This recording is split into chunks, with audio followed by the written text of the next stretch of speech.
সামনেই আসছে Jamai Sashthi. This is one of the most centuries old Bengali tradition. বাড়িতে জামাই আসলে পঞ্চব্যঞ্জন আয়োজন তো হয়েই থাকে, তবে এই বিশেষ দিনটাই কিন্তু আয়োজনের মাত্রা দ্বিগুণ হয়ে যায়। বিভিন্ন রকম পদ জামাইকে কেন্দ্র করে বানানো হয়ে থাকে। আজকে আমি জামাই ষষ্ঠী উপলক্ষে বানাচ্ছি গন্ধরাজ পোলাও। এই গন্ধরাজ পোলাও খুব অল্প উপকরণ দিয়ে বানানো যায় এবং খেতেও কিন্তু হয় অসাধারণ। গন্ধরাজ পোলাও কিন্তু আবার ননভেজ ভার্সন বা ভেজ ভার্সন দুরকমই কিন্তু বানানো যায়। যেহেতু এইবার জামাই ষষ্ঠী শনিবার পড়েছে, আর শনিবার কিন্তু আমাদের অধিকাংশ বাঙালি ঘরেই রান্না হয়ে থাকে সম্পূর্ণ নিরামিষ। আমিষের ছোঁয়া একেবারেই হয় না।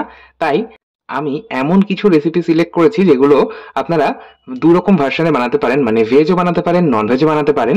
তবে আজকে আমি ভেজ ভার্সনটাই বানিয়ে দেখাচ্ছি, নন ভেজ ভার্সনটা রেসিপিটা আমি মুখে বলে দেবো। তাহলে আসুন শুরু করা যাক আজকের ভিডিওটা। বানাচ্ছি গন্ধরাজ পোলাও। গন্ধরাজ পোলাও বানানোর জন্য আমি প্রথমেই একটা পাত্রের মধ্যে নির্দিষ্ট একটা কাপ, বাটি বা গ্লাস মেপে চাল নিয়ে নেবে। আমি এখানে একটা নির্দিষ্ট গ্লাস মেপে 2 গ্লাস চাল নিয়েছি। চাল এখানে আমি গোবিন্দভোগ চাল ব্যবহার করছি। আপনারা কিন্তু চাইলে এখানে বাসমতি চালের ব্যবহারও করতেই পারেন, তবে আমরা বাঙালিরা কিন্তু পোলাও বলতে গোবিন্দভোগ চালের পোলাওই বুঝে থাকি। আর পোলাও গোবিন্দভোগ চাল দিয়ে বানালেই আমরা বাঙালিরা বেশি পছন্দ করি। তবে বাসমতি চালের পোলাও কিন্তু ভীষণই সুস্বাদু খেতে হয়। বাংলার বাইরে পোলাও বলতে অবশ্য বাসমতি চালের পোলাওকেই বোঝায়। তো আপনাদের যেটা পছন্দ, মানে গোবিন্দভোগ চাল বা বাসমতি চাল, যে কোনো একটা চাল এখানে ব্যবহার করতে পারেন আপনাদের পছন্দ মতো। চাল প্রথমে 3 থেকে 4 বার জল বদলে ধুয়ে নিতে হবে। আপনারা পোলাও বানানোর সময় ছোট ছোট কিছু টিপস মাথায় রাখবেন। পোলাও তখনই ঝরঝরে হবে চাল যখন খুব ভালো মতো ধোয়া হবে। 3 থেকে 4 বার জল বদলে, জল যতক্ষণ না, চাল ধোয়া জলটা যতক্ষণ না পরিষ্কার হচ্ছে ততক্ষণ পর্যন্ত কিন্তু ধুয়ে নিতে হবে। আর পোলাওয়ের জন্য আমি চাল ভিজিয়ে রাখি না, সরাসরি আমি এর মধ্যেই কিছু উপকরণ ব্যবহার করছি। পোলাওয়ের চাল ধুয়ে নেওয়ার পর আমি এর মধ্যে গন্ধরাজ লেবুর ওপরের যে পাতলা সবুজ অংশটা থাকে, সেই পাতলা গন্ধরাজ জেসটা আমি একটা গ্রেটারের সাহায্যে গ্রেট করে দিয়ে দিলাম চালের মধ্যে। এরই মধ্যে আমি খুব অল্প পরিমাণ একটু আদা ব্যবহার করব। ওই হাফ ইঞ্চি মতো একটা আদার টুকরো আমি খোসা ছাড়িয়ে রেখেছিলাম, সেটাকে গ্রেটারে গ্রেট করে ব্যবহার করছি। একটা গন্ধরাজ লেবুর পাতাও ব্যবহার করছি। পাতাটাকে আমি একটা কাঁচির সাহায্যে কুচিয়ে নিয়ে ব্যবহার করছি। গন্ধরাজ লেবুর পাতা যদি পেয়ে থাকেন তাহলে ব্যবহার করবেন, আর যদি পেয়ে না থাকেন তাহলে বাদ দিতে পারেন, অসুবিধা কিছু নেই।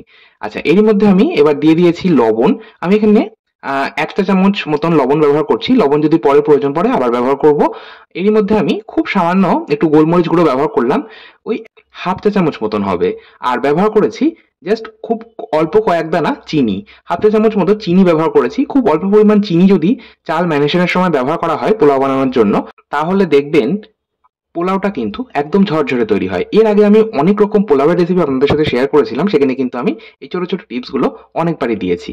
যাই হোক, এরপরে আমি বেশ কিছু ড্রাই ফ্রুটস, মানে কাজু, কিশমিশ আর অ্যামন্ড, যেগুলো আমি কুচিয়ে রেখেছিলাম সেগুলো কিন্তু নিয়ে নিলাম। আর ড্রাই ফ্রুটসের পরিমাণটা আমি বলবো না, এটা আপনাদের ইচ্ছে মতন কম বেশি করতে পারেন। তবে অবশ্যই অতিরিক্ত পরিমাণ ড্রাই ফ্রুটস ব্যবহার করবেন না, মানে পোলাওয়ের থেকে ড্রাই ফ্রুটস যেন বেশি না হয়ে যায়, তাহলে আবার খেতে ভালো লাগবে না। যাই হোক, এটা একটু আন্দাজ মতো আপনারা ব্যবহার করবেন।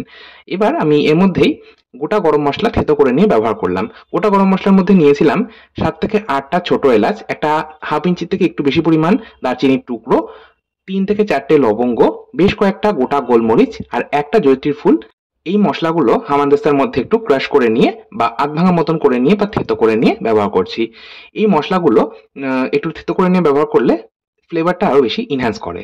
আচ্ছা, এর মধ্যে 1 চামচ আমি ঘিয়ের ব্যবহারও করেছি। সমস্তটাকে মাখিয়ে নিয়ে আমি চাল 10 থেকে 15 মিনিট রেখে দেবো। এই পোলাওয়ে কোনো রকম হলুদের ব্যবহার হয় না, পোলাওটা সাদা সাদা হয়। আচ্ছা, যাই হোক, পোলাওয়ের চালটা ম্যারিনেট করে 10 থেকে 15 মিনিট রেখে দিচ্ছি। সেই ফাঁকে আমি এখানে নিয়েছি 200 গ্রাম পনির। পনিরটা আমি ছোট ছোট কিউব আকারে কেটে নিয়েছি। পনির টুকরোগুলো একটু ছোট ছোটই রেখেছি, আপনারা চাইলে এর থেকেও বড় সাইজ রাখতেই পারেন। যাই হোক, পনিরটাকে আমি লবণ আর গোলমরিচ গুঁড়ো মাখিয়ে সাইডে সরিয়ে রাখছি। আচ্ছা, এরই পাশাপাশি আমি সামান্য একটু আহ গন্ধরাজ জেস্ট, মানে গন্ধরাজ লেবুর উপরে যে সবুজ খোসাটা সেটা গ্রেট করে নিয়েছিলাম, সেটাই আমি খুব অল্প পরিমাণে একটু ব্যবহার করছি। আচ্ছা, এখানে আমি বলি, আম, আমি যেহেতু এটা সম্পূর্ণ নিরামিষ বানাচ্ছি তাই এখানে আমি পনির ব্যবহার করছি। আপনারা যদি ননভেজ বানাতে চান সেক্ষেত্রে কিন্তু এখানে চিংড়ি মাছ ব্যবহার করবেন। চিংড়ি মাছটাকে লবণ, গোলমরিচ গুঁড়ো আর একটু গন্ধরাজ জেস্ট দিয়ে মাখিয়ে রেখে দেবেন। তারপর প্রসেস একই থাকবে। আচ্ছা, এবার আমি পরবর্তী স্টেপে চলে যাচ্ছি। একটা গ্লাস মেপে, একটা গ্লাস বলতে যে গ্লাসটা মেপে আমি চাল নিয়েছি সেই গ্লাসটা মেপেই 1 গ্লাস টক দই নিয়েছি। আর এর মধ্যে আমি দিয়ে দিলাম খুব সামান্য একটু বিট লবণ, ওই ধরুন হাফ চা চামচ মতন। বিট লবণ দিলে ফ্লেভারটা আরো বেশি ইনহ্যান্স করে, সামান্য একটু বিট লবণ ব্যবহার করবেন।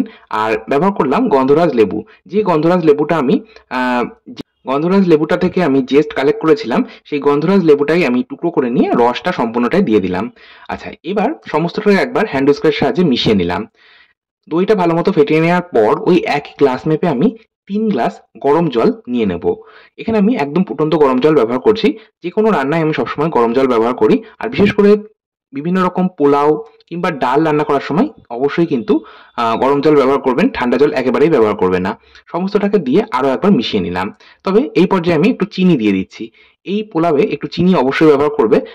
পোলাও যদি একটু চিনি ব্যবহার না করা হয় টেস্টটা ব্যালেন্স হবে না, খেতে ভালো লাগবে না। আমি এখানে 4 চামচ চিনি দিয়েছি, আপনারা আপনাদের স্বাদ মতন চিনি ব্যবহার করবেন। সমস্তটা মিশিয়ে সাইডে সরিয়ে রাখছি। আচ্ছা, জলের রেশিওটা আমি আপনাদের বলে দিই। আমি এখানে কিন্তু 4 গ্লাস লিকুইড ব্যবহার করব। যেহেতু আমি 2 গ্লাস চাল নিয়েছি, মানে চাল যা নেব তার ডবল জল ব্যবহার করতে হবে, এটা আমরা তো সকলেই জানি। তো আমি 1 গ্লাস নিয়েছিলাম টক দই, সেটাকেও আমি লিকুইড হিসেবেই ধরেছি। আর বাকি 3 গ্লাস আমি জল ব্যবহার করছি। Total 4 glass. যাই হোক, এবার আমরা পোলাওটা বানানো শুরু করছি। কড়াইয়ের মধ্যে দিয়ে দিলাম 2 চামচ সাদা তেল। এখানে রিফাইন্ড অয়েল ব্যবহার করতে হবে। সামান্য তেল আর ঘি যদি মিশিয়ে পোলাওটা বানানো হয় তাহলে বেশি ভালো হয়। আর 1 চামচ ঘি দিয়েছিলাম। তেল ঘি ভালো মতো গরম হয়ে গেলে গ্যাসের ফ্লেমটাকে কমিয়ে দিয়ে আগে থেকেই নুন, গোলমরিচ গুঁড়ো আর গন্ধরাজ জেস্ট মাখিয়ে রাখা পনিরের টুকরোগুলো 1 থেকে 2 মিনিট নাড়াচাড়া করে ভেজে নিলাম, ভেজে তুলে নিলাম। যদি আপনারা চিংড়ি মাছ ব্যবহার করেন সেক্ষেত্রে অবশ্যই চিংড়ি মাছগুলো ভেজে তুলে নেবেন। আর চিংড়ি মাছও কিন্তু 1 থেকে 2 মিনিটের বেশি ভাজবেন না, তাহলে আবার চিংড়ি মাছগুলো শক্ত হয়ে যাবে, খেতে ভালো লাগবে না। আচ্ছা, এবার এখানে আমি বলি, যদি আপনারা চিংড়ি মাছ ব্যবহার করেন সেক্ষেত্রে আপনারা একটা মাঝারি সাইজের পেঁয়াজ এখানে ব্যবহার করতে পারেন। পেঁয়াজ মানে চিংড়ি মাছ ভেজে তুলে নেওয়ার পর একটা মাঝারি সাইজের পেঁয়াজ কুচিয়ে নিয়ে লাল করে ভেজে নেবেন। তারপর এই ম্যারিনেট করে রাখা চাল দিয়ে নাড়াচাড়া করে ভাজতে হবে। যেহেতু আমি ভেজ বানাচ্ছি তাই পেঁয়াজ ব্যবহার করছি না। আমি পনির ভেজে তুলে নেওয়ার পর ওই যে ম্যারিনেট করে রাখা চাল ছিল সেই চাল দিয়ে দিলাম ওই পনির ভাজা তেলের আর ঘিয়ের মধ্যে। তারপর আমি গ্যাসের ফ্লেমটাকে হাই ফ্লেমে রেখে ম্যারিনেট করে রাখা চালটাকে হাই ফ্লেমে 3 থেকে 4 মিনিট মতন ভেজে নিলাম। পোলাওয়ের চাল অবশ্যই প্রথমে 3 মিনিট ভেজে নেবেন হাই ফ্লেমে, তারপর জল অ্যাড করবেন। 3 মিনিট পোলাওয়ের চাল ভেজে নেওয়ার পর যখন চালের রংটা হালকা পরিবর্তন হয়েছিল তখন আমি ওই যে দইয়ের মিশ্রণটা ছিল সেটাকে আমি আরো একবার নাড়াচাড়া করে মিশিয়ে নিয়ে দিয়ে দিলাম এই ভেজে রাখা চালের মধ্যে। তারপর গ্যাসের ফ্লেমটাকে আমি মিডিয়ামে রেখে কভার করে 7 থেকে 8 মিনিট মতন কুক করেছি। 8 মিনিট পর গ্যাসের ফ্লেমটাকে একদম লোতে করে নিলাম আর ঢাকা চাপা সরিয়ে নিলাম। তারপর উপরের ভাত নিচে আর নিচের ভাত উপরে এইভাবে হালকা হাতে একটু নাড়াচাড়া করে নিলাম। এই সময় কিন্তু চাল বা পোলাওয়ের যে ভাত সেটা কিন্তু একদম নরম, তাই খুব বেশি নাড়াচাড়া করবে না, হালকা হাতে একটু নাড়াচাড়া করবে, না হলে কিন্তু আবার চাল ভেঙে যাবে আর ঘেটে যাবে। এই পর্যায়ে উপর নিচ করে নেওয়ার পর আমি ভেজে রাখা পনির, 2টো চেরা কাঁচা লঙ্কা আর খুব অল্প পরিমাণে একটু লবণ দিলাম। এই পর্যায়ে একটু লবণ প্রয়োজন আছে বলে আমার মনে হয়, সেজন্য আমি লবণ দিলাম। আপনারা এই পর্যায়ে একটু টেস্ট করে নিয়ে তারপর লবণ বা চিনি যেটা প্রয়োজন সেটা অ্যাডজাস্ট করে নিতে পারেন। তারপর লো ফ্লেমেই আমি কভার করে এটা আরো 5 মিনিট কুক করেছি। তারপর 5 মিনিট পর ঢাকা চাপা সরিয়ে নিয়ে গ্যাসের ফ্লেম বন্ধ করে দিয়েছি আর কয়েকটা গন্ধরাজ লেবুর স্লাইস এইভাবে দিয়ে আমি এটা আবারও কভার করে দিয়েছিলাম। তারপর সম্পূর্ণ 20 মিনিট এটা স্ট্যান্ডিং টাইমে রেখেছি। তারপর আমি এবার পরিবেশন করছি। এই গন্ধরাজ পোলাও যেকোনো ননভেজ বা ভেজ গ্রেভি জাতীয় খাবারের সাথে খেতে অসাধারণ লাগে।